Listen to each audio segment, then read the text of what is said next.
Have you ever wondered what truly lies behind an act of kindness? Is it a genuine desire to help, or is there something else at play? We often see grand gestures of charity, but what if I told you that the most powerful form of giving is often the one nobody sees? Stay with me, and I'll share a story that will change the way you think about generosity forever. In a small, bustling town nestled between rolling hills, lived a wealthy merchant named Marcus. His name was known far and wide, not just for his vast fortune, but for his very public displays of charity. Whenever there was a need in the town, a new roof for the orphanage, a well for a dry village, or funds for the local school, Marcus would be the first to step forward. He'd organize grand ceremonies, inviting the town's most prominent figures in the local newspaper. He would stand on a stage, hand over a comically large check, and bask in the thunderous applause. His warehouses were filled with plaques and trophies, each one a testament to his generosity. The townsfolk praised him, calling him their savior and benefactor. Marcus loved the adoration. It fed his pride more than any feast. He believed his worth was measured by the public's perception of his giving. In that same town, living in a modest cottage on the outskirts, was an old carpenter named Elias. Elias was a quiet man, his hands weathered and calloused from a lifetime of working with wood. He didn't have much wealth, but he possessed something far more valuable, a heart full of genuine compassion. Elias noticed the same needs in the town as Marcus, but his approach was completely different. He never sought the spotlight. When he heard the orphanage needed new beds for the children, he didn't make a grand announcement. Instead, he worked late into the night, week after week, in his small workshop. He used his best wood, carving small, cheerful animals into the headboards. One night, under the cloak of darkness, he quietly delivered the sturdy, beautiful beds to the orphanage. The next morning, the children woke up to a wonderful surprise. They never knew who to thank, but their joyful laughter was all the reward Elias ever needed. One winter, a fierce storm ravaged the town. The wind howled like a hungry wolf, and the rain fell in relentless sheets. The town's river overflowed, flooding the low-lying areas where the poorest families lived. Their homes were damaged, their belongings washed away, and their food supplies ruined. The town was in a state of crisis. Immediately, Marcus saw this as another golden opportunity.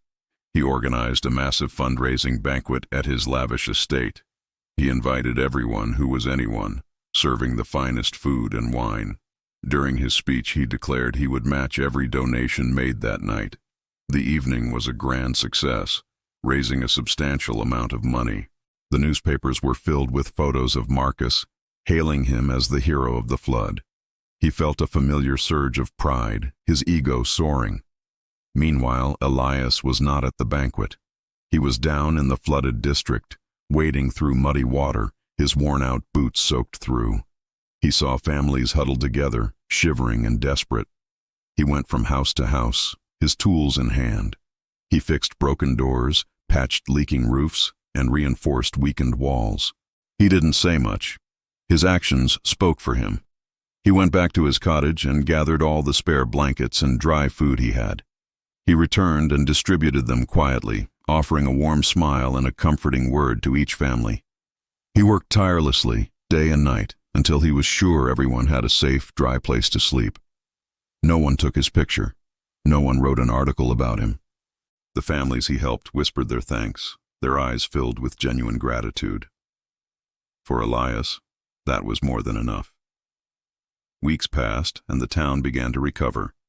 The floodwaters receded, and life slowly returned to normal. One day, the wise old mayor of the town decided to hold a special ceremony to honor those who had shown exceptional kindness during the flood. Everyone expected Marcus to receive the highest honor. Marcus himself arrived in his finest clothes, a confident smile on his face, ready to accept another award for his collection. The mayor began his speech. "We are here today to celebrate the spirit of true giving," he said, his voice echoing through the town square. "Many have contributed, and we are grateful. But true generosity is not about the size of the gift, but the heart of the giver. It does not seek applause or recognition. It is a quiet act of love that expects nothing in return." The crowd murmured, confused. The mayor continued, During our darkest days, one man worked silently among us. He did not host banquets or seek headlines. He was there in the mud and the rain, mending homes and comforting souls. He gave not from his abundance, but from the little he had. He gave his time, his skill, and his heart. The mayor then called out a name that surprised everyone, including Marcus. "Elias the carpenter, please come forward." A hush fell over the crowd as the humble old carpenter, dressed in his simple work clothes, slowly walked to the stage. He looked bewildered, as if he had done nothing special. The mayor placed a hand on his shoulder and said, "This man embodies the secret of true giving.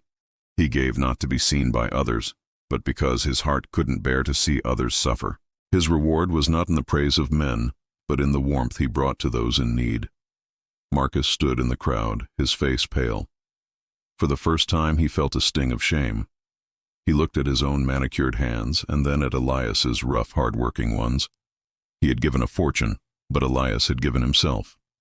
He had sought the spotlight, while Elias had sought to bring light to others. In that moment, Marcus understood. The applause and the trophies suddenly felt hollow and meaningless. He realized that giving to show off is not giving at all. It's a transaction for pride. True giving is an act of pure, selfless love. From that day on, Marcus changed. He continued to give, but he did so quietly, without ceremonies or photographers. He started visiting the orphanage, not with a large check, but with books to read to the children. He worked alongside Elias, learning to mend and build, finding a deeper joy in serving with his own hands than he ever found in public praise. This story teaches us a profound lesson. The world may celebrate loud, visible acts of charity, but the most meaningful giving is often quiet and unseen. It's the friend who listens when you're down, the stranger who offers a helping hand without being asked, the parent who sacrifices their own needs for their child. These are the true heroes. Their giving is not a performance, it's an expression of their character. So, the next time you have the chance to give, ask yourself, am I doing this for applause or am I doing this out of love? Because the secret of true giving isn't about how much you give, but how much love you put into giving.